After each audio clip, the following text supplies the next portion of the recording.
historic celebration at the White House today. President Biden hosted the now confirmed soon-to-be Supreme Court Justice Ketanji Brown Jackson. Judge Jackson, if you didn't watch it, she delivered an emotional speech. She thanked those who helped her along the way and recognized the long road traveled to get a black woman to be elevated to the Supreme Court. So as I take on this new role, I strongly believe that this is a moment in which all Americans can take great pride.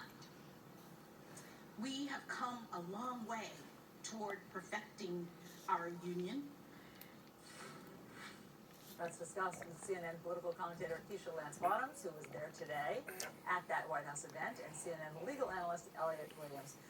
Mayor, just describe the atmosphere. What was that like to be there?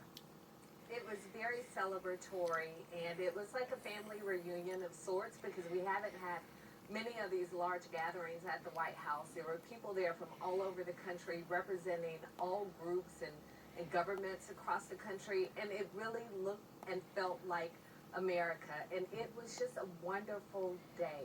And as she spoke, there were many people who had tears in their eyes. She quoted Maya Angelou from Still I Rise, bringing the gifts that my ancestors gave. I am the dream and the hope of the slave. She talked about being one generation removed from segregation, and to watch her next to President Biden and Vice President Harris it was just a moment that I will always remember, and I'm so glad that so many people had an opportunity to witness it.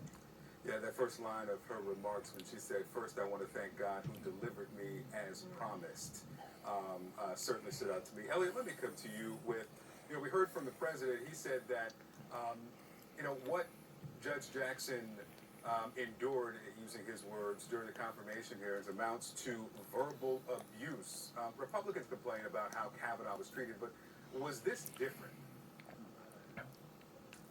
Yeah, look, the entire process of selecting judicial nominees is just broken and tainted.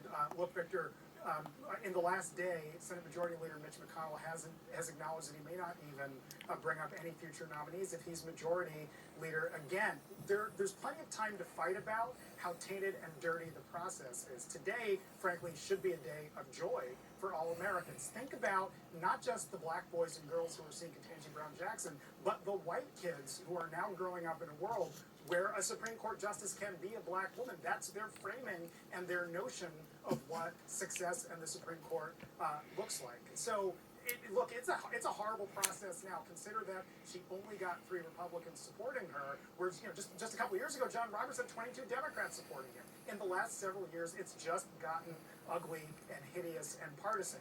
She was able to be the best and sort of rise up and be someone that all Americans, even Republicans, should be proud of today. Yesterday, Mayor Victor and I were on the air when this historic confirmation vote was happening. And were you surprised that these 3 Republicans, senators, it was Rand Paul, Lindsey Graham, and Jim Inhofe, couldn't be bothered to be in the room? 2 of them weren't wearing the appropriate clothes. They had shown up without their ties on. And then we saw Senator Rand Paul, forcing everybody to wait something like 15 minutes for him to cast his vote. Why couldn't they put ties on for this? I mean, I'm not telling them, obviously, how to vote. They can vote against her however they want, but they couldn't put ties on? I think there are some things you just don't want to begin to understand. Just watching this process has been deeply troubling on so many levels, but the president today acknowledged Mitt Romney and the historic role that he has played in this confirmation. So I'm grateful for the 3 that voted to confirm. This woman is more than qualified to be a justice of the Supreme Court.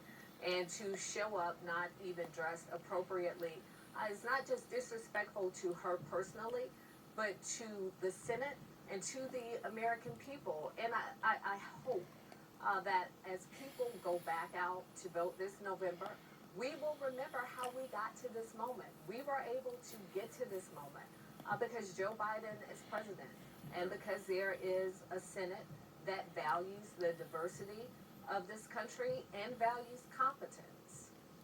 Elliot, you know, speaking of how we got to this moment, of all the people that President Biden thanked, he didn't say anything about Congressman James Clyburn, which, I mean, he said that when I decided to run, this was a commitment I was going to make. We've all done the reporting of how President Biden got to the point of a commitment on a black woman to the Supreme Court. What did you make of that? I don't want to call it omission, but we didn't hear the name. Yeah. Yeah, look, no, we did not hear the name.